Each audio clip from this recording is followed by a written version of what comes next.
Hello बच्चों, let's read the question. The question says a man applying a force F upon a stretched spring is a stationary in compartment moving with the constant velocity v.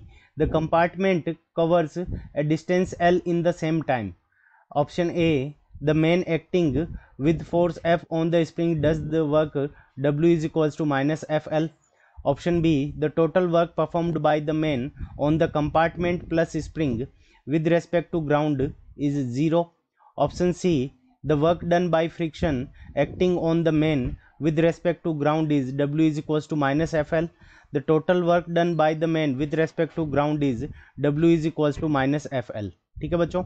सो इस question के अंदर हमें क्या बताना है कि इसमें से कौन सा ऑप्शन करेक्ट है. और यहाँ पे ये जो स्प्रिंग है वो इस कंपार्टमेंट से अटैच्ड है और ये जो पूरा ट्रेन है ये वी वेलोसिटी से इस राइट डायरेक्शन में कांस्टेंट स्पीड से ये मूव कर रही है. ठीक है बच्चों, कांस्टेंट स्पीड से मूव कर रही है. सो सबसे पहले मेन का अगर हम फ्री बॉडी डायग्राम बनाएं तो यहाँ पे ये हमारा मेन हो जाएगा. तो सबसे पहले मेन का फ्री बॉडी डायग्राम अगर हम देखें तो मेन क्या कर रहा है कि इस डायरेक्शन में फोर्स लगा रहा है तो स्प्रिंग क्या लगाएगी, इस डायरेक्शन के ऊपर मेन के ऊपर वापस फोर्स लगाएगी.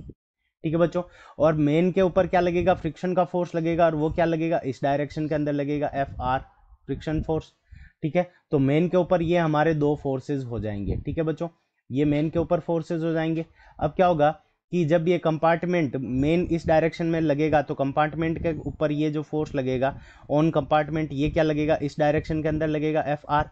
ठीक है, एफ आर इस डायरेक्शन में, मेन के ऊपर जो कंपार्टमेंट के ऊपर जो मेन के ऊपर फ्रिक्शन फोर्स लगेगा वो एफ आर इस डायरेक्शन के अंदर लगेगा. सो इस क्वेश्चन को करने के लिए हम क्या करेंगे, की कंसेप्ट अप्लाई करेंगे. सो की कॉन्सेप्ट, अब की कॉन्सेप्ट के अंदर हमारा जो वर्क डन का जो फॉर्मूला होता है वो हमारे इस क्वेश्चन का की कॉन्सेप्ट हो जाएगा. So W is equals to वो क्या होता है, F vector dot S vector. S vector हमारा क्या है, डिस्प्लेसमेंट. एफ वेक्टर क्या है, force.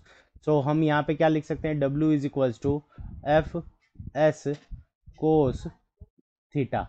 F S cos theta ये हमारा डब्ल्यू वर्क डन का फॉर्मूला हो जाएगा. अब हम सारे ऑप्शंस की तरफ चलेंगे, कौन सा ऑप्शन के अंदर क्या होगा. सो सबसे पहले ए ऑप्शन की तरफ चलें. The man acting with force F on the spring does the work W is equals to minus F L. तो देखो मेन क्या कर रहा है कि स्प्रिंग के ऊपर इस डायरेक्शन के अंदर फोर्स लगा रहा है. तो मेन के द्वारा जो स्प्रिंग के ऊपर जो फोर्स लग रहा है ये हमारी स्प्रिंग है और मेन क्या कर रहा है, इस डायरेक्शन के अंदर स्प्रिंग के ऊपर फोर्स लगा रहा है. और डिस्प्लेसमेंट हमारा क्या हो रहा है, इस डायरेक्शन के अंदर हो रहा है. डिस्प्लेसमेंट एल कितना हो रहा है, इस डायरेक्शन के अंदर. तो इन दोनों के बीच में जो थीटा होगा वो हमारा थीटा इज इक्वल्स टू हमारा कितना हो जाएगा, 180 डिग्री हो जाएगा. Theta is equals to 180 degree हो जाएगा. अब देखो theta is equals to 180 degree है तो डब्ल्यू इज इक्वल्स टू हमारा क्या हो जाएगा, एफ, और डिस्प्लेसमेंट क्या हो जाएगा, एल.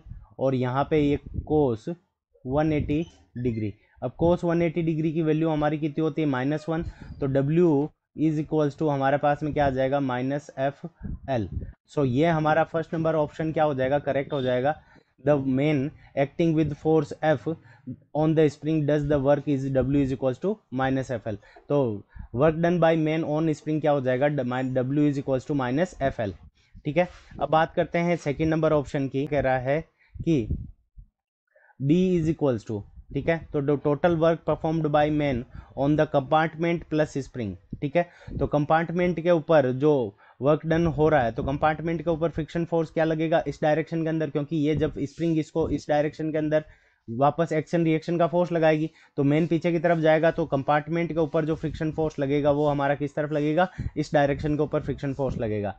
सो यहाँ पे वर्क डन, ठीक है, work done by man, work done by men on compartment, work done by men on compartment. तो work done by man on compartment क्या होगा, तो देखो फ्रिक्शन फोर्स हमारा लग रहा है इस डायरेक्शन के अंदर और डिस्प्लेसमेंट भी हो रहा है हमारा इस डायरेक्शन के अंदर. तो यहाँ पे थीटा इज इक्वल्स टू क्या हो जाएगा, 0 डिग्री. जब theta is equals to 0 degree हो जाएगा तो W इज इक्वल्स टू हमारा क्या हो जाएगा, एफ एल कोस 0 डिग्री. तो यहाँ पे कोस 0 डिग्री का वैल्यू क्या हो जाएगा, 1. सो यहाँ पे टोटल वर्क क्या हो जाएगा, टोटल वर्क. अब टोटल वर्क हमारा क्या हो जाएगा, तो देखो एक तो स्प्रिंग के ऊपर मेन काम कर रहा है और एक कंपार्टमेंट के ऊपर. तो एक स्प्रिंग के ऊपर तो माइनस एफ एल था, प्लस कंपार्टमेंट के ऊपर क्या है FL, तो यहाँ पे हमारा क्या हो जाएगा, टोटल वर्क डन क्या हो गया 0। ठीक है, और इसको अगर हम एक तरीके से और कर सकते हैं कि हमें क्या दे रखा है, V क्या दे रखी है, कांस्टेंट दे रखी है, V हमारी क्या है, कांस्टेंट है। तो with respect to ground V हमारा क्या हो गया, कांस्टेंट हो गया। तो कंपार्टमेंट और जो पूरा सिस्टम है वो V वेलोसिटी से मूव कर रहा है, तो V कांस्टेंट है, तो acceleration A is equals to 0 हो जाएगा। जब acceleration A is equals to 0 हो जाएगा तो F is equals to M multiplied by A की वैल्यू 0 है तो फोर्स 0 हो जाएगा।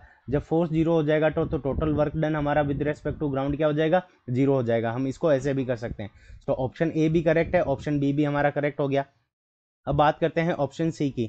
The work done by friction acting on the man with respect to ground is equals to W is equals to minus FL।